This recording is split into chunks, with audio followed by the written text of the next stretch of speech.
Hello guys, welcome to my channel. So my name is Ojish. Let's start this video. So basically इसमें हम लोग क्या करने वाला है, ये वीडियो इंग्लिश में रहेगा, हिंदी प्लस इंग्लिश में, और अपन BTR को और मैरो को कंपाइल करके एक कंप्लीट सेट ऑफ नोट्स बना रहे हैं, है ना, और उसको रिवीजन कर रहे हैं. तो ये ऑर्थो एनफ रहेगा, FMG के लिए एटलीस्ट एनफ है. आई डोंट नो अबाउट आईनी सेट और नीट PG क्योंकि मैंने दिया नहीं है. FMG का मॉक मैं देता हूँ 200 से 220 तक मेरा अपना स्कोर जा रहा है ना. तो let's start the video. So ortho इसमें कम्प्लीटली कवर्ड रहेगा. तो बेसिकली सबसे पहले समझते हैं. तो कुछ नर्व रूट वैल्यूज़ हैं वो आती हैं क्वेश्चंस में. तो ये T12 से L1, T12 से L2, L4 से S1, L4 से S2. तो जिसमें 1 है ना, 1 से I इलियो L है, तो L वहाँ भी इलियो में भी L है और 1 में भी I है. तो I और 1 सिमिलर लगते हैं, L और L तो हैं ही. तो इलियो इंग्वाइनल और इलियो हाइपोगैस्ट्रिक का T12 से L1 हो गया आपका रूट वैल्यू, है ना. और 2 जेनेटोफेमोरल का T12 से L2 हो गया. L4 से S1 हो गया आपका सुपीरियर ग्लूटियल का, और आपका L4 से S2 हो गया आपका सियाटिक का. कैसे याद रखना है, तो S है तो S आना ही है. तो L4 से S1, तो सैक्रम के पहले क्या आता है, लंबर आता है. थोड़ा सीखता आएगा नहीं, बेसिक कॉमन सेंस. तो लंबर के बाद सैक्रम. तो S2 है तो सियाटिक हो गया. तो L4 S2 sciatic, S2 sciatic T2 और सुपीरियर ग्लूटियल S1, और अपना इलियो इंग्वाइनल और जेनेटोफेमोरल. और एक क्या है, इलियोटिबियल बैंड कॉन्ट्रैक्चर. तो बेसिकली अपना जो लेटरल साइड है ना, लेग का, थाई का समझो लेटरल साइड है, उसके पास में जैसे गिटार के ऊपर एक स्ट्रिंग होती है, वैसे ही इसमें भी एक स्ट्रिंग होती है, इलियोटिबियल बैंड बोलते हैं उसको. तो इलियोटिबियल बैंड अगर लेटरल साइड से कॉन्ट्रैक्ट करेगी तो बेसिक कॉमन सेंस है कि लेटरल साइड अपना पैर को बाहर की तरफ खींचेगा. तो एक्सटर्नल रोटेशन, है ना, फ्लेक्शन तो होगा ही जब कॉन्ट्रैक्शन होगा. तो एक्सटर्नल रोटेशन, फ्लेक्शन और एबडक्शन. तो ये हो गया फेबर, फ्लेक्शन, एबडक्शन और एक्सटर्नल रोटेशन. ये अपना फीचर हो गया उसका. जेनेटोफेमोरल नर्व जो होती है वो हिल्टन रूल्स को फॉलो नहीं करती है. हिल्टन रूल क्या बोलता था, जो नर्व जहाँ बहती है उसको सप्लाई करती है. तो जेनेटोफेमोरल नर्व आप देख सकते हो इलियो श्वास को, बेसिकली तो श्वास मेजर को पियर्स करती है, लेकिन वो सप्लाई नहीं करती है ना. ये हो गया अपना सिस्टम इसका. अब देखो कुछ कुछ टेस्ट हैं, तो कैसे याद रखोगे, जहाँ पे टेप आएगा, टेप का जो फोटो रहेगा वो शोबर टेस्ट है, ठीक है ना. स्केल से शोबर, S से स्केल, S से शोबर, और स्केल टेस्ट करते हैं एंकाइलोजिंग स्पॉन्डिलाइटिस में. बेसिक कॉमन सेंस है. स्पाइंस तुम्हारे फ्यूज़ कर गए हैं, तो आगे की तरफ जब बेंड करोगे तो तुम्हारा स्पाइन कर्वेचर नहीं क्रिएट करेगा, तो सेम का सेम लेंथ रह जाएगा, इरेक्ट पोजीशन में भी, बेंड पोजीशन में भी. Adams forward bending test. अगर सीधा किसी इंसान का स्पाइन होगा तो सीधा सीधा दिखेगा, टेढ़ा होगा स्कॉलियोसिस होगा, तो इसमें अपना दिख रहा है टेढ़ा, है ना. एलेंस टेस्ट तो अपन करते ही हैं, ABG arterial blood gas sampling के लिए. अब ये देखो नीचे थॉमस टेस्ट देखो क्या है.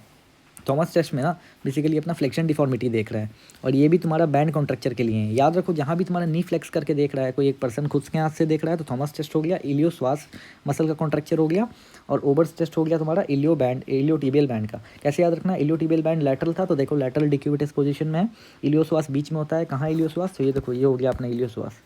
कौन सा मसल, इलियो श्वास मैं बता रहा हूँ. ये तुम्हारा ये हो गया अपना श्वास मेजर, ये हो गया इलियकस. तो ये हो गया तुम्हारा इलियो श्वास, है ना. अब यहाँ पे अपना इलियो श्वास का कॉन्ट्रैक्चर हो गया थॉमस टेस्ट, और इलियोटिबियल बैंड का कॉन्ट्रैक्चर हो गया ओबर्स टेस्ट. ये बैड और ओडोटलानी, कैसे याद रखोगे इसको, ये टेस्ट है तुम्हारा basically developmental dysplasia of hip का. तो बैड क्या हो गया, बैड में तुम क्लोज ला रहे हो, तो बेसिक अजीब सी थोड़ी चीज़ है कि क्लोज ला रहे हो तो पैर का जो डिस्प्लेसिया है वो ज़्यादा प्रोमिनेंट हो जा रहा है, दूर लेके जा रहे हो तो बेटर हो जा रहा है. क्या कैसे याद रखोगे, बैड. एडक्शन करा रहे हो तो बैड हो जा रहा है, तो बार्लो इज़ बैड. और ओडोटलानी में एबडक्शन करा रहे हो तो रिलोकेट हो जा रहा है. तो डेवलपमेंट DDH क्या हो गया है अपना ये. और अप्लाइड एनाटॉमी तो मैंने तुम्हें बता दिया, ये मैरो से एडेड है. Iliotibial band contracture, favour position, है ना. ये देखो रूस टेस्ट अपन इसमें भी पढ़ते हैं, पेम्बर्टर साइन जो सर्जरी में, वही है ऑलमोस्ट. तो ये बेसिकली थोड़ा सी आउटलेट ऑब्स्ट्रक्शन है. हो क्या रहा है कि तुम जब मूव कर रहे हो गले को या कुछ को, तो या तो वहाँ पे नर्व या तो आर्टरी या तो वेन, कुछ ना कुछ तो कंप्रेस हो रहा है. और जब कंप्रेस होता है तो उसके बाद जो सिम्टम्स आते हैं, या तो पेन होगा, या तो तुम्हारा आर्टीरियल इस्केमिक इंजरी होगा, या तो तुम्हारा क्लॉटिंग होगा. तो उसको बोलते हैं क्लॉडिकेशन, है ना. तो मोस्ट कॉमनली जो क्लॉडिकेशन होता है वो न्यूरोजेनिक क्लॉडिकेशन होता है. कैसे याद रखेंगे ये तीनों टेस्ट को, तो रूस के रोड में ऑडी राइट मुड़ी, है ना, रूस रशिया, ऑडी एडसन्स और राइट टेस्ट, है ना. राइट टेस्ट में कैसे याद रखना है, तो राइट टेस्ट में राइट हैंड को एक पर्सन पीछे से ऊपर उठाएगा, एडसन को गला घुमाना है, और रूस अपना पेम्बर्टर साइन वाला वही same. Most common cause of neurogenic claudication, ये न्यूरोजेनिक क्लॉडिकेशन क्या है, थोड़ा सी आउटलेट ऑब्स्ट्रक्शन ऑफ C8T1. और C8T1 किसको सप्लाई करता था, अल्नार नर्व को, है ना. अब देखो फैलेंस टेस्ट का उल्टा हो जाएगा डायबिटिक कोरियो आर्थ्रोपैथी में भी उल्टा कर दोगे तो तुम्हारा फैलेंस टेस्ट का उल्टा डायबिटिक कोरियो आर्थ्रोपैथिक का साइन होता है। टिनल्स टेस्ट हो गया अपना, टिनल साइन के जैसा हो गया ये, डीकर्वियन टिनोसाइनोवाइटिस हो गया। अब इसको कैसे याद रखना है, तो याद रखो अब PL/XPB, ये बेसिक मैम का, जैनब मैम का है ये न्यूमोनिक। लेकिन अब PB में, अब PL में क्या है कि जैसे एबडक्टर दूर लेके जा रहा है तो वो ऑलरेडी लंबा है, वो ऑलरेडी छोटा है, तो उसके साथ कुछ लंबा डाल लो, पॉलिसिस लॉन्गस। एक्सटेंसर ऑलरेडी लंबा है तो लंबा है, तो उसके साथ कुछ छोटा डाल दो, एक्सटेंसर पॉलिसिस ब्रेविस। अब कूजन्स टेस्ट, ये कूजन्स टेस्ट क्या है, लेटरल एपिकोंडाइलिटिस का टेस्ट है। लेटरल एपिकोंडाइलिटिस का कैसे टेस्ट है, लेटरल कैसे याद रखोगे कि लेटरल वाला गोल्फर होता है या फिर टेनिस होता है। लेटरल में टी आ रहा है, टी से टेनिस हो गया और टी से कूजन्स टेस्ट। क्या होता है ना इसमें सिस्टम, जैसे अपना फ्लेक्सर मसल जो होता है वो तुम्हारा मीडियल एपिकोंडाइल से जुड़ा होता है और एक्सटेंसर मसल जो होता है लेटरल एपिकोंडाइल से जुड़ा होता है। तो तुम अगर फ्लेक्शन एक्शन करवाओगे उसके पाम से तो ऑब्वियस है कि फ्लेक्सर मसल्स यूज़ होंगे तो मीडियल साइड में पेन होगा, तो वो हो गया तुम्हारा मीडियल एपिकोंडाइलिटिस का, जो कि हो गया तुम्हारा गोल्फर्स एल्बो। और लेटरल साइड में अगर तुम एक्सटेंशन करवाओगे और हैंड को एक्सटेंड करवा के फोर्स क्रिएट करवाओगे तो लेटरल साइड में पेन होगा, तो लेटरल एपिकोंडाइलिटिस का पेन हो गया, सिम्टम हो गया, तो वो हो गया कूजन्स टेस्ट। मोस्ट कॉमन जो टेंडन इन्वॉल्व होता है वो होता है एक्सटेंसर कार्बाई रेडियलिस ब्रेविस, है ना। अब यहाँ देखो पैर वाली इंजुरी में, तो जहाँ भी तुम्हारा रोटेशनल एग्जामिनेशन है वो हो गया तुम्हारा मेनिस्कस का। कैसे, ये देखो यहाँ पे रोटेशनल एग्जामिनेशन है, मैकम्यूरे टेस्ट। यहाँ पे देखो डांस करके एक पर्सन दिखा रहा है, थलाइवा या फिर थैसले टेस्ट, है ना। और ये तुम्हारा क्या है अपना, फिर से यहाँ पे एक पर्सन पैर को ऊपर की तरफ करके देख रहा है, ये लैकमैन टेस्ट है। एंटीरियर ड्रॉवर टेस्ट, ये ACL के लिए है, ये वाला याद रखना। और एप्ले ग्राइंडिंग टेस्ट भी ACL के लिए है। अब देखो क्रूशिएट लिगामेंट्स क्या होता है, anterior cruciate, posterior cruciate, medial collateral, lateral collateral. तो मीडियल और लेटरल कोलैटरल तुम्हारा लेटरल और मीडियल डिविएशन से बचाता है पैर को।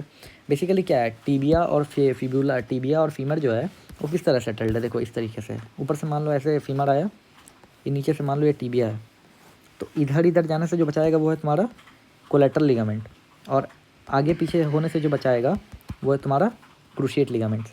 इतना तो समझ आ ही गया होगा, बेसिक है ना।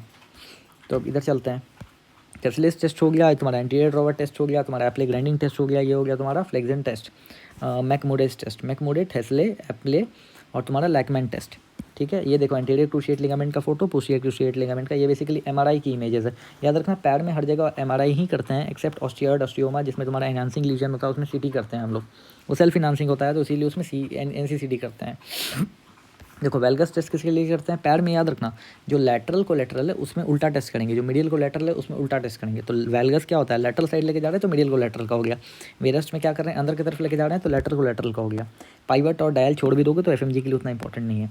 नर्व इंजुरी में याद रखो पैड डैब, पैड का मतलब क्या है, पैड या पैड बैड, याद रखो पैड, ये अपना पैड होता है ना वही। तो इसमें पैड क्या होता है, पाल्मर इंटरशियाई क्या करता है तुम्हारा एडक्शन कराता है, और डॉर्सल इंटरशियाई क्या करता है, एबडक्शन कराता है ना। तो उंगली के बीच में तुम रखोगे तो उंगलियों को बीच में लाओगे तब ना जाकर के कार्ड पकड़ पाओगे, तो पाल्मर इंटरशियाई का टेस्ट हो गया। और दूर से अगर तुम हैंड्स को तुम फ्लैंक करने बोल रहे हो, फैलेंजेस को एक्सपैंड करने बोल रहे हो, तो हो गया तुम्हारा डॉर्सल इंटरशियाई का टेस्ट। ये देखो बुक टेस्ट, फ्रोमेंट साइन पॉजिटिव आ रहा है। फ्रोमेंट साइन क्यों पॉजिटिव आ रहा है, वो अंगूठे को काम नहीं कर पा रहा है, अंगूठे को काम नहीं कर पा रहा है, इसका मतलब किसका डैमेज है, एडक्टर पॉलिसिस लॉन्गस का डैमेज है। एडक्टर पॉलिसिस लॉन्गस को कौन सा अप्लाई करता है, तो अल्नार नर्व। तो अगर अंगूठे से मीडियलाइजेशन नहीं हो रहा है तो इसका मतलब तुम्हारा बुक टेस्ट पॉजिटिव है। और याद रखना अंगूठे को और तुम्हारा इंडेक्स फिंगर को और मिडिल फिंगर को, इस तीनों को मीडियन नर्व सप्लाई करता है एक्सेप्ट थिनार के एक मसल को जो है एडक्टर लॉन्गस, एडक्टर पॉलिसिस, है ना। तो एडक्टर को अल्नार करता है, तो वही ये बुक टेस्ट हो गया अल्नार का, पैड डैब और तुम्हारा बुक टेस्ट हो गया अल्नार का। अब रेडियल इंजरी में आओ, देखो रेडियल इंजरी में जो तुम्हारा ड्रॉप होगा उसको बोलते हैं वार्टनबर्ग साइन, याद रखना, है ना, ये बहुत इंपॉर्टेंट है। और एक वार्डनबर्ग सिंड्रोम होता है, वो अलग है, मैं नीचे बता दूंगा। वार्टनबर्ग साइन, वार्टनबर्ग सिंड्रोम और वार्डनबर्ग सिंड्रोम तीनों अलग अलग है। डर्मा पाइबाल्डिज्म जिसमें होता है और हेट्रोक्रोमिया आइरेडिस होता है, उसको वार्टनबर्ग सिंड्रोम बोलते हैं। ठीक है, ये देखो अल्लाह किसको किसको सप्लाई करता है, थर्ड फोर्ड लम्ब्रिकल्स को, थर्ड फोर्ड इंट्रोशियाई को और अपना हाइपोथिनार मसल को, और एक थिनार मसल को जो है एडक्टर पॉलिसिस, तुम्हारा graveyard of ulnar nerve. All thenar muscles are supplied by median nerve except adductor pollicis, ये हो गया। अभी अल्नार में क्या होता है, अल्नार में अल्नार पैराडॉक्स होता है, ये तुम हिंदी में मैंने जो लिखा है इसको पढ़ लोगे तो समझ में आ जाएगा क्या है बेसिक सिस्टम। लम्ब्रिकल्स के बारे में जान लेते हैं। तो लम्ब्रिकल्स क्या होता है, लम्ब्रिकल तुम्हारा इंटरफेलिंजियल की तरफ से तुम्हारा एक्सटेंशन कराता है और मेटाकार्पोफेलिंजियल जॉइंट पे एक्सटेंशन का फ्लेक्शन कराता है। तो बेसिकली एक तरीके से तुम्हारा इस टाइप का एक शेप बनेगा हाथ से, ये तुम्हारा फिंगर है मान के चलो, तो ये तुम्हारा ऐसा कुछ शेप बनेगा, है ना। ये तो यहाँ पे एक्सटेंशन करा रहा है और यहाँ पे फ्लेक्शन करा रहा है, देख रहे हो, सॉरी यहाँ पे फ्लेक्शन करा रहा है। ये हो गया तुम्हारा लम्ब्रिकल का सिस्टम, है ना। तो वो हो गया। आप कैसे पहचानेंगे लम्ब्रिकल कौन सा है, तुम्हारा डॉर्सल इंटरओशियाई, पाल्मर इंटरओशियाई। तो 3 अगर एक एक करके देखेंगे तो हो गया पाल्मर इंटरओशियाई सबसे छोटा, और लम्ब्रिकल हो गया 4 तुमको सिंगल में दिखेंगे, और ये उंगलियों के ऊपर रहेगा। इंटरओशियाई मतलब उंगलियों के बीच में, तो पाल्मर इंटरओशियाई 3 सिंगलेट में रहता है, डॉर्सल इंटरओशियाई 2 से 2 डबलेट में रहता है। अब देखो इसमें हम लोग फ्लेक्स करा रहे हैं उंगलियों को। क्यों फ्लेक्स करा रहे हैं, क्योंकि ऑलरेडी एक्सटेंडेड है। क्यों एक्सटेंडेड है, क्योंकि फ्लेक्सर नर्व्स डैमेज है। तो नकल बेंडर स्प्लिंट हो गया तुम्हारा इसमें, और तुम्हारा नकल एक्सटेंसिंग या फिर तुम बोल सकते हो कॉकर्स स्प्लिंट जो होता है वो तुम्हारा रेडियल नर्व वाले में यूज़ करते हैं। ये तो मैंने बता ही दिया, एफडीपी टेंडन वगैरह वाला।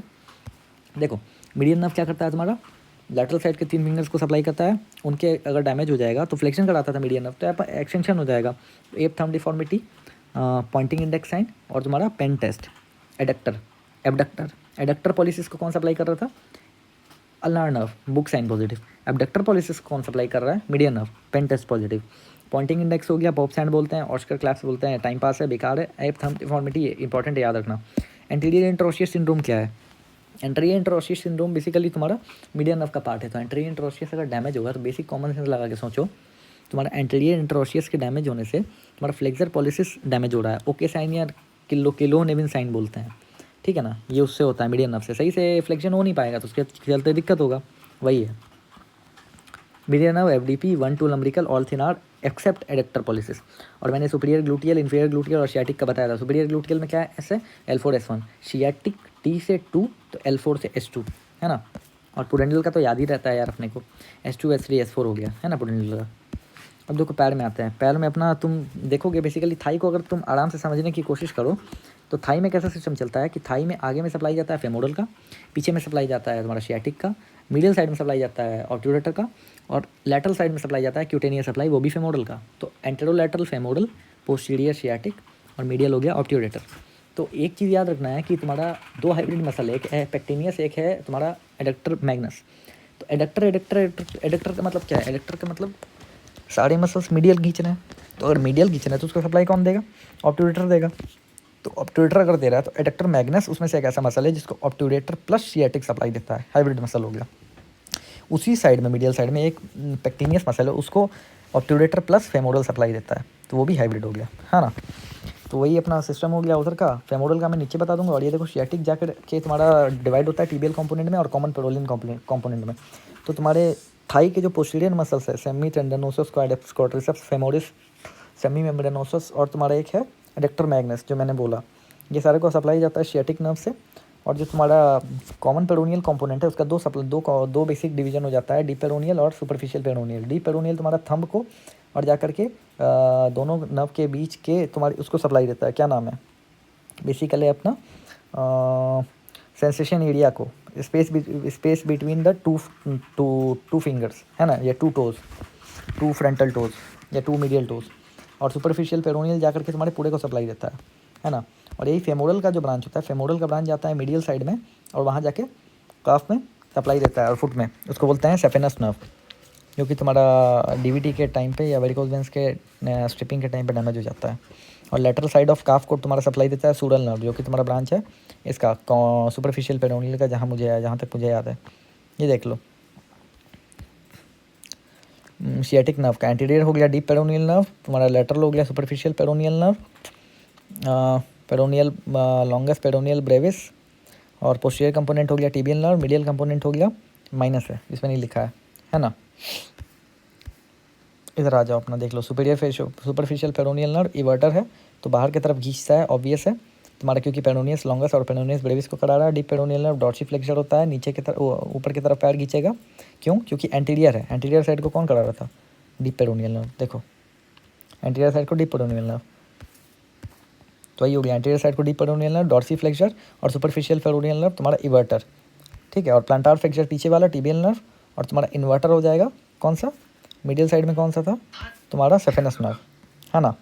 ये देखो कॉकअप स्प्लिंट तुम्हारा रेडियल नर्व पाल्सी में यूज़ होता है, एरोप्लेन स्प्लिंट तुम्हारा ब्रैकियल प्लेक्सस या फिर एक्सिलरी नर्व इंजरी में यूज़ होता है, टोडिन तुम्हारा कॉमन पेरोनियल नर्व में यूज़ होता है। ये देखो आर्टेरियल सप्लाई, हियाटस मैग्नस से तुम्हारा बेसिकली फेमोरल नर्व डिवाइड होता है फेमोरल आर्टरी डिवाइड होता है पॉप्लिटरी आर्टरी में। और याद रखना वेन सबसे मीडियल मोस्ट होता है। वेन तुम्हारा आर्टरी जहाँ पाल्पेट होगा उससे लेटरल में वेन को तुम पंक्चर करके अंदर में पेसमेकर के लिए या एंजियोप्लास्टी बोल रहा हूँ, pacemaker TPI temporary pacemaker intervention कर सकते हो।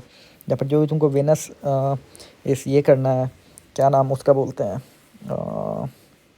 अपना जो डालता है वो टोटल पेरेंटल न्यूट्रिशन, तो यहाँ वेमस से फेमोरल वेन से डाल सकते हो। तो ये एक चीज़ हो गया फेमोरल नर्व है। और सबसे मोस्ट मिडिल साइड में रहता है अपना फेमोरल कैनाल, क्लॉकेट कैनाल बोलते हैं, फिर फेमोरल वेन, फिर आर्टरी अपना, फिर फेमोरल नर्व। तो कैसे याद रखना, वैन अरेंजमेंट होता है ना, VAN आर्टरी, एल वैन याद रख लो, एल से क्या, एल से लिमोजिन वैन, लिमोजिन वैन तुम्हारा लिम्फ नोड में हो गया Cloquet canal, femoral vein, femoral artery and femoral nerve. और नीचे हियाटस मैग्नस पे जा करके वो रोटेट करता है जैसे सर्कमफ्लेक्स आर्टरी हो, और पीछे की तरफ जाता है तो फिर से वही हो गया तुम्हारा पोस्टीरियर टिबियल, और आगे की तरफ आता है तो एंटीरियर टिबियल। भाई ये बहुत ज़्यादा पूछता है FMG में, इसका पूछता है पाल्पेशन की तरह। तो बिटवीन मीडियल एंड लेटरल मेलियोलस ये होता है तुम्हारा एंटीरियर ये टिबियल। और क्वेश्चन जो आता है 90% पोस्टीरियर टिबियल पे आता है, क्योंकि वो पीछे की तरफ देता है और वो कंफ्यूज कर जाते हैं लोग। ये वही वाला चीज़ है, इलियोइंग वैनल, जेनेटोफेमोरल, सुपीरियर ग्लूटियल और शियाटिक। ये नर्व कंप्रेशन वाला एक बार ये ले लो ओवरव्यू।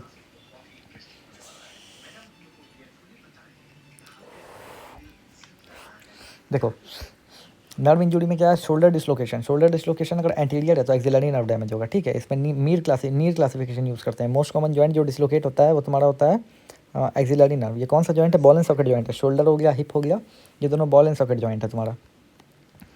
और एलिप्सॉइड जॉइंट हो गया तुम्हारा नी और TMG, जहाँ तक मुझे याद है। क्वाड्रेंगुलर स्पेस में तुम्हारा पच्छा पोस्टीरियर सर्कमफ्लेक्स ह्यूमेरल आर्टरी, और तुम्हारा अपना ये एक्सिलरी नर्व। एक्सिलरी नर्व के डैमेज से क्या होता है, इसको तुम्हारा बोलते हैं अपना सर्जन्स नर्व। तो इसके डैमेज से टेरिस माइनर और डेल्टॉइड जाएगा, तो क्या हो जाएगा तुम्हारा विंगिंग ऑफ ओवरहेड अबडक्शन नहीं हो पाएगा ना, ओवरहेड अबडक्शन नहीं हो पाएगा। 15 to 90 डिग्री वाला 15 डिग्री वाला सुप्रास्पाइनेटस कराता था, 15 to 90 डिग्री कराता है डेल्टॉइड, और माइनर वाला कराता है तुम्हारा टेरिस माइनर और सेरेटस एंटीरियर। तो एक्सटर्नल रोटेशन और तुम्हारा ओवर एबडक्शन नहीं हो पाएगा, तो श्रगिंग ऑफ शोल्डर हो जाएगा। और रेजिमेंटल बैज बेसिकली, जहाँ तक मुझे याद है बोलते हैं, sensory supply of lateral arm कराता है, जैसे femoral nerve lateral cutaneous nerve of thigh देता है, वैसे ही है तुम्हारा रेजिमेंटल बैज ऑफ एनेस्थीसिया करा देगा, है ना। होस्टिन लुइस फ्रैक्चर हो गया, रेडियल तुम्हारा बेसिकली ह्यूमरस के बीच की में डैमेज, तो शाफ्ट ऑफ ह्यूमरस डैमेज या spiral groove of humerus damage, तो उसमें रेडियल नर्व जाएगा। मोंटीजिया फ्रैक्चर क्या हो गया तुम्हारा, ग्राइमस मतलब अल्नर नर्व, अल्नर हेड, है ना। तो ग्राइमस मतलब इन्फेरो रेडियल तुम्हारा होता है गलियाजी में, और इन्फीरियर अल्नर होता है तुम्हारा इसमें क्या अल्ना बोन होता है तुम्हारा मोंटीजिया में। तो PIN जाएगा, रेडियल नर्व जाएगा तुम्हारा। सुप्राकॉन्डाइलर अगर डैमेज है तो तुम्हारा आमरू याद रखना है, आमरू anterior interosseous nerve, basically median nerve याद रखो। AIN भी मीडियन है, मीडियन खुद भी मीडियन है। मीडियन जाएगा तो क्या होगा तुम्हारा पॉइंटिंग फिंगर साइन, फिर तुम्हारा एप थंब डिफॉर्मिटी, फिर तुम्हारा केल्विन निहॉन साइन, वही सब आ जाएगा। एल्बो डिसलोकेशन में तुम्हारा नर्व जाता है, रिस्ट डिसलोकेशन में मीडियन जाता है। यहाँ पे लोग कंफ्यूज इसलिए होते हैं क्योंकि रिस्ट को नॉर्मली रेडियल नर्व के साथ एसोसिएट किया जाता है। तो रिस्ट डिसलोकेशन में मीडियन नर्व, हिप डिसलोकेशन में एंटीरियर पोस्टीरियर पे डिपेंड करता है, पीछे गया तो सियाटिक, आगे गया तो फेमोरल, मीडियल गया तो ऑब्ट्यूरेटर, और लेटरल गया तो भी फेमोरल। कार्पल टनल सिंड्रोम में भी मीडियन नर्व जाता है, प्रोनेटर सिंड्रोम, है ना। सुपिनेटर सिंड्रोम में तुम्हारा क्या है, पीछे की तरफ है तो रेडियल नर्व जाएगा। चैरेलिया पैरासिटिका में फिर से तुम्हारा रेडियल नर्व जाएगा। वाटेनबर्ग सिंड्रोम बोलते हैं, वाटेनबर्ग साइन हो गया अल्नर नर्व के कारण जो डैमेज होता है वो। देखो वाटेनबर्ग सिंड्रोम हो गया तुम्हारा रेडियल नर्व का डैमेज, चैरेलिया पैरासिटिका। वाटेनबर्ग साइन हो गया तुम्हारा अल्नर नर्व के डैमेज के कारण जो साइन बनता है, जो डेविएशन आता है हैंड्स में, है ना, जो एबडक्शन हो जाता है। और तुम्हारा वार्डेनबर्ग सिंड्रोम हो गया तुम्हारा पाइबाल्डिज्म प्लस हेट्रोक्रोमिया एराइडिस, खत्म। पायरिफॉर्मिस सिंड्रोम क्या है, पायरिफॉर्मिस सिंड्रोम तुम्हारा शियाटिक नर्व डैमेज कराता है, ठीक है। ऊपर में होता है पायरिफॉर्मिस मसल जो होता है अपना इसमें पेल्विक इनलेट में, तो वो डिवाइड करता है, उसके नीचे से शियाटिक नर्व जाता है, तो वो दब जाएगा तो शियाटिक नर्व दब गया। टार्सल टनल सिंड्रोम में क्या हो रहा है, पोस्टीरियर टिबियल नर्व जा रहा है, क्यों, क्योंकि टिबियल नर्व क्या होता है, पीछे की तरफ होता है, और टार्सल पीछे से जाता है, टार्सल में अगर दब जाएगा तो टार्सल टनल सिंड्रोम, खत्म। ये देखो तुम्हारा फेमोरल नर्व डिवाइड हो रहा है, femoral nerve lateral cutaneous nerve, medial cutaneous nerve दे दिया, और नीचे से जाकर के सेफेनस नर्व बन गया। लॉन्गेस्ट क्यूटेनियस नर्व होता है सेफेनस नर्व, दैट्स इट, खत्म।